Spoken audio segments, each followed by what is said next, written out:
My channel Banerjee मंत्रा। तो शेफाली जो थी जरीवाला, उनके विषय में हम कुछ बात करना चाहते हैं। अभी आप लोगों ने देखा कि सडन उनकी मतलब डेथ हुई है, और कूपर हॉस्पिटल ने उससे पहले भी जिस हॉस्पिटल में लेके गए थे उन लोगों ने इसको कार्डियो अरेस्ट बता के वो किया है। अब जब फॉरेंसिक उनके घर गई है, तलाशी है, दवा ववा भी देखी है, क्या खा रही थी, क्या ले रही थी, और पुलिस इंक्वायरी भी हुई है, डॉक्टर से पोस्टमार्टम कूपर में हुआ है, तब कहीं ना कहीं कुछ चीज़ें सामने आई हैं। वो अपने को यंग दिखने के लिए, अच्छी स्किन, अच्छी दिखने के लिए आप समझ लीजिए एंटी एजिंग दवाएं ले रही थी, काफ़ी सप्लीमेंट्स ले रही थी, जो ही उनको नुकसान करने का कारण पड़ा। काफ़ी ज़्यादा हैवी डोज वो इंजेक्शंस के भी ले रही थी। नो डाउट वो बहुत खूबसूरत थी। जिस सीज़न में वो बिग बॉस में आई थी, उसमें जो भी गेस्ट उसमें गए थे उन्होंने सिर्फ इतना ही कहा था कि शेफाली पूरे सीज़न की सबसे खूबसूरत एक्ट्रेस है या कंटेस्टेंट है। तो लेकिन उनको फिर भी अपने खूबसूरती को बनाए रखने के लिए काफ़ी सारी एंटी एजिंग दवाएं, इंजेक्शंस वगैरह, सप्लीमेंट्स वगैरह लेने की ज़रूरत पड़ती थी, और वो एक्सेस हो जाता था। और जिस दिन डेथ हुई उसके एक दिन पहले या 2 दिन पहले उनके घर में पूजा थी, वो सारा दिन व्रत में थी, और उसके बाद उन्होंने कुछ बिना खाए सप्लीमेंट ले लिया था, एंटी एजिंग दवाएं जो ले ली थी, चाहे वो इंजेक्शन के रूप में लिया हो, चाहे वो टैबलेट्स के रूप में लिया हो, उन्होंने ले लिया था। सुंदर दिखना, यंग दिखना मतलब एक जुनून सवार होता है। एक तो लोग का प्रोफेशन होता है कि हर वक्त उनको मेंटेन रखना है, सुंदर रहना है, सब कुछ है, और एक कुछ एक्स्ट्रा जुनून होता है जो कि इसको था। खुद भी इतने सुंदर थे लेकिन फिर भी पता नहीं और सुंदर दिखने का या हमेशा इतने ही सुंदर रहने का एक जुनून सवार था। हम आपको बताएं, बहुत लोग इस बात पे ये चीज़ कह रहे हैं कि वो सुंदर ही जवान में ही चली गई, जवान दिखने में ही चली गई, वो सुंदर में ही चली गई, लेकिन ये भी एक सोचने वाली बात है, चिंता का विषय है।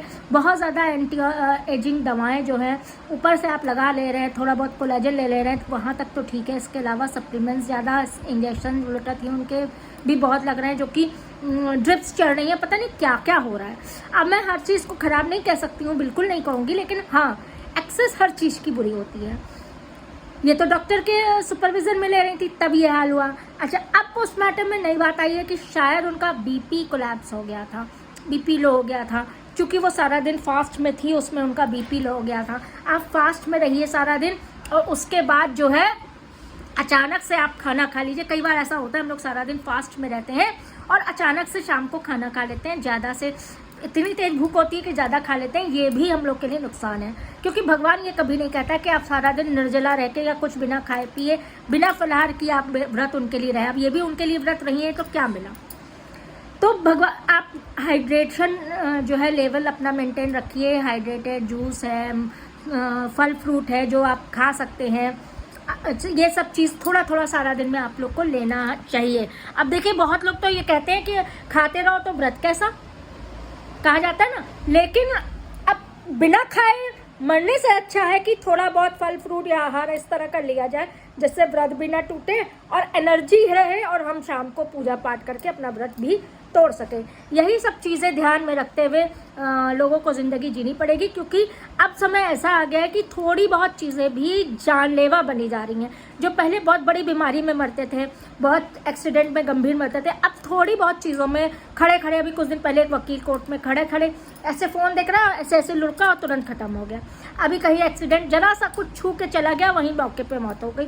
तो अब आजकल ऐसी चीज़ें ज़्यादा हो रही हैं, तो कहीं ना कहीं हम लोग को अपने शरीर को, हर चीज़ को बहुत दुरुस्त रखने की ज़रूरत है। कोई भी चीज़ अति, दवाएं अति, हर चीज़ जो है अति लेने की चीज़, मतलब उससे बचे, आदतों से बचा जाए। यही चीज़ हमको कहीं ना कहीं लगी है। बहुत दुखी लगा है, इतनी सुंदर थी, और उनके हस्बैंड पराग बहुत रो रहे थे, उनके एक्स हस्बैंड भी बहुत कुछ कह रहे थे, उनकी तो बात छोड़ दीजिए, है ना, कह रहे थे कि मतलब अफसोस जाहिर कर रहे थे, लेकिन हाँ, पराग बहुत रो रहे थे। और जब क्रियाकर्म हो गया तो वो अस्थियां जो होती हैं उसको समुद्र में बहाया, उस पर भी लोगों ने कहा गंगा में विसर्जित करना चाहिए था, यहाँ करना। भाई, समुद्र में भी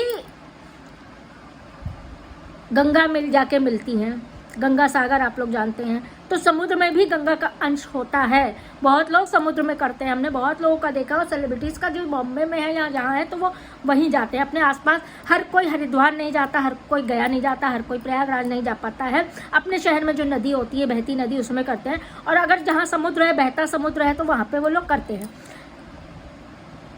नेगेटिव कमेंट्स या ज्ञान देने वालों की तो बात ही छोड़ दीजिए। लेकिन पराग जिस हिसाब से अस्थियों को सीने से लगाए जा रहे थे, जिस हिसाब से फूट फूट के रो रहे थे, वो देख के बहुत तकलीफ लग रही थी। भगवान उनको ये दुख सहने की शक्ति दे, क्योंकि जब साथी चला जाता है ना, तब जैसे लगता है हमारे पास कुछ बचा ही नहीं है, बहुत दुख लगता है। अकेले आप माँ बाप को देख लीजिए, अकेले ज़िंदगी, अगर माँ बाप नहीं है, माँ है तो कैसे बेचारी काटती हैं, कैसे माँ नहीं है जिनके बाप है वो कैसे काटते होंगे।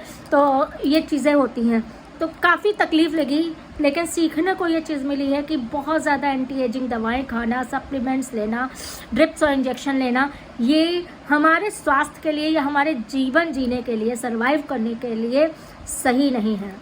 इन सब से बचना चाहिए। थोड़ा बहुत आप डॉक्टर से लिखा के हल्का फुल्का ले सकते हैं, ऊपर से कोलेजन और पता नहीं क्या क्या तो एंटी एजिंग क्रीम्स आती हैं, सब आती हैं, आप ले सकते हैं। एंटी एजिंग फूड्स, नेचुरल जो चीज़ें हैं वो ले सकते हैं।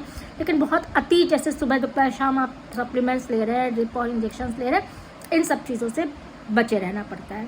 आज की वीडियो यहीं ख़त्म करते हैं। नेक्स्ट वीडियो का वेट करिएगा, जल्द लाते हैं।